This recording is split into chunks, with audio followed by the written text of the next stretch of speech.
ଯୁବ ବାମହାତୀ ଓପନର ସ୍ୱସ୍ତିକ ସାମଲ ବିଜୟ ହଜାର ଟ୍ରଫିରେ ଦ୍ୱିତୀୟ ଶତକ ହାସଲ କରିଛନ୍ତି। ସୌରାଷ୍ଟ୍ର ବିପକ୍ଷରେ ସେ 212 ରନ୍ର ଇନିଂସ ଖେଳିଥିଲେ। ପ୍ରଥମ ଓଡ଼ିଆ ଭାବେ ଲିଷ୍ଟ ଏ କ୍ରିକେଟରେ ଦ୍ୱିଶତକ ମାରିଥିଲେ। ପୁଣି ହରିୟାଣା ବିପକ୍ଷରେ ଶତକ ହାସଲରେ ସ୍ୱସ୍ତିକ ସଫଳ ହୋଇଛନ୍ତି। ସେ 102 ବଲ୍ ସାମ୍ନା କରି 101 ରନ୍ କରି ଆଉଟ୍ ହୋଇଥିଲେ, ଯେଉଁଥିରେ 10ଟି ଚୌକା ଏବଂ 3ଟି ବିଶାଳ ଛକା ସାମିଲ ହୋଇଥିଲା।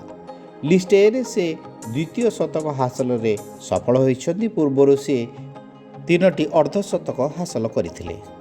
ଓଡ଼ିଶା ବିଜୟ ହଜାର ଟ୍ରଫିରେ ବେଶ୍ ଭଲ ପ୍ରଦର୍ଶନ ଜାରି ରଖିଛି। ସୌରାଷ୍ଟ୍ର ବିପକ୍ଷରେ ପରାଜିତ ହେବା ପରେ ଦଳ ସର୍ଭିସେସ୍, ଆନ୍ଧ୍ର ଓ ଦିଲ୍ଲୀକୁ ପରାଜିତ କରିବାରେ ସଫଳ ହୋଇଛି।